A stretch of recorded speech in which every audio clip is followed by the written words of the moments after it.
அனைவருக்கும் வாழ்க வளமுடன்.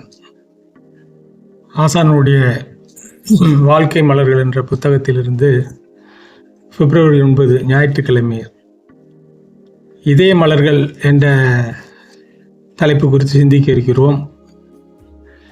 விஞ்ஞான வளர்ச்சிக்கேற்ப மெய்ஞான வளர்ச்சி இல்லாத காரணத்தால் மக்கள் வாழ்வில் துன்பங்களும் சிக்கல்களும் குழப்பங்களும் பெருகியுள்ளன.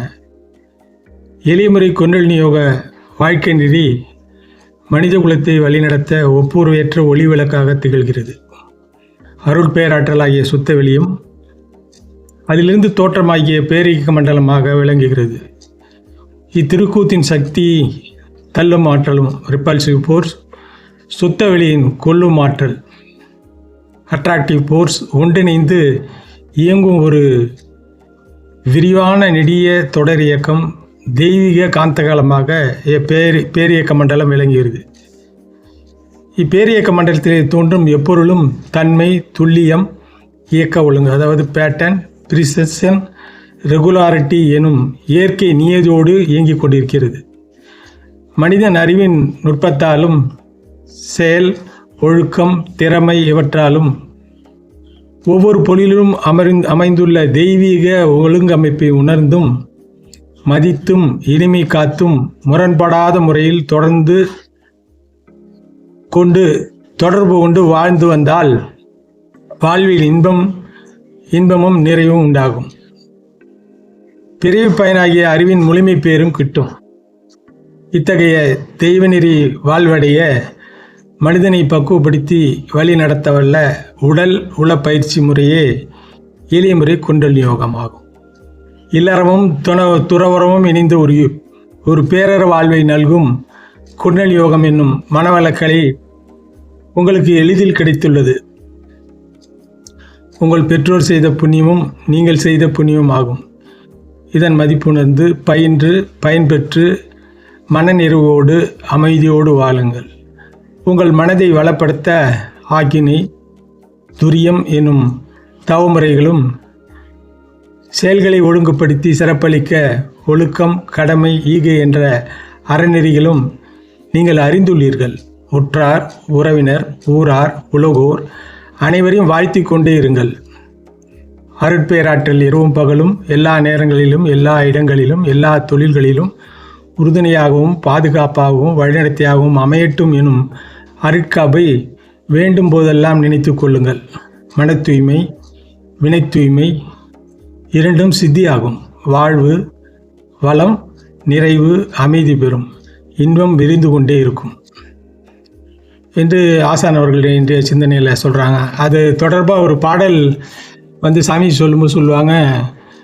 அது தலைப்பு குருவின் தொடர்பு, பாடல் எண் 9, புத்தகம் ஞானக்களஞ்சியம் 1. அதில் சாமிஜி தான் அடைஞ்ச அனுபவத்தை ஒரு கவிதையாக எழுதியிருக்காங்க. உய்யும் வகை தேடி உள்ளம் உருகி நின்றேன், உய்ஞான தீட்சையினால் உள் ஒடுங்கணும். எப்போ ஒடுங்கும்? பார்க்குறோம், கேட்குறோம், சுவைக்கிறோம், நுகர்றோம், தொட்டு நுறோம், எல்லாத்தையும் அந்த அனுபவம் மீண்டும் மீண்டும் நமக்கு என்ன பண்ணி அது பதிஞ்சு பிரதிபலித்து கொண்டே இருக்குது. இதை தாண்டி போக முடியுமா? போக முடியாது. அதுதான் பஞ்சேந்திர தெய்வம். அப்படி அந்த மாதிரி பஞ்சேந்திர தெய்வம் செய்து இந்த புலன்கள்லேருந்து விடுபடும் பொழுது உள்ளொடுங்க முடியும். அதுதான் சாமி சொல்கிறாங்க. உயர் ஞான தீட்சை எடுத்துட்டா உள்ளொடுங்கிறோன்னு சாமி இதில் சொன்னால் கூட இது தவறு நமக்கு ஓரளவுக்கு உதவி செய்யும். உயர்ஞான தீட்சினால் உள்ளொடுங்கி மெய்யுணர்வு என்ற பெரும் பதம் அடைந்தேன். எல்லாம் சொன்னவங்களாம் எப்படி சொல்லியிருப்பாங்கன்னா அப்படி இப்படி இது சாமிஜி என்ன சொல்கிறாருங்க? மெய்யுணர்வு எனும் பெரும் பதம் அடைந்தேன். சாமிஜி எந்த பாடல் எடுத்துக்கிட்டீங்கனாலும் தான் உணர்ந்ததா சொல்கிறாங்க, யாரும் சொல்லலை. அதுக்கு என்ன சொல்கிறாங்க? மெய்யுணர்வு என்ற பெரும் பதம் அடைந்தேன், மேல்நிலையில் மனம் நிலைத்து நிற்க உச்சியிலே நெற்றியிலே நினைவாயிருன்னு சொல்லுவாங்க. இருக்க முடியும்னா கொஞ்சம் நீங்கள் எல்லோரும் நிறைய பேர் பயிற்சி எடுத்தவங்க தான் இதில் இந்த நிகழ்ச்சி இதை பார்ப்பீங்கன்னு நினைக்கிறேன். கண்டிப்பாக முடியும். மேல்நிலையில் மனம் நிலைத்து நிற்க ஐயு உணர்வும் ஒன்றாகிடும். அந்த ஒன்று தான் பார்த்துச்சு, கேட்டுச்சு, சுவைச்சுது, நுகர்ந்தது எல்லாம் திருப்பி அது என்ன ஆயிடுச்சு? ஒன்றாயிடுச்சு. மேல்நிலையில் மனம் நிலைத்து நிற்க ஐவுணரும் ஒன்றாகி அறிவறிந்தேன். அறிவை தான் தெய்வம் சாமி சொல்கிறாங்க. அப்போ தெய்வத்துடன் இணைஞ்சு இருக்கணும்னா இந்த புலன் அறிவுகள் ஒடுங்கி மெய்யறிவாக இருக்கணும். அதுதான் சொல்கிறாங்க. ஐயுணரும் ஒன்றானாதான் அறிவை அறிய முடியும். ஆசை என்ற வேகம் ஆராய்ச்சியாச்சு. யாரோ சொல்லலைங்க, நம்ம குரு சொல்லியிருக்கார். ஆசை என்ற வேகம் ஆராய்ச்சி ஆட்சி. செய் தொழில்களில் கடமை உணர்வு பெற்றேன். செய்யும் தொழிலே தெய்வம் சொல்லியிருக்காங்க நமக்கு. அப்போ செய்கிற தொழிலை சரியாக செய்யும் பொழுது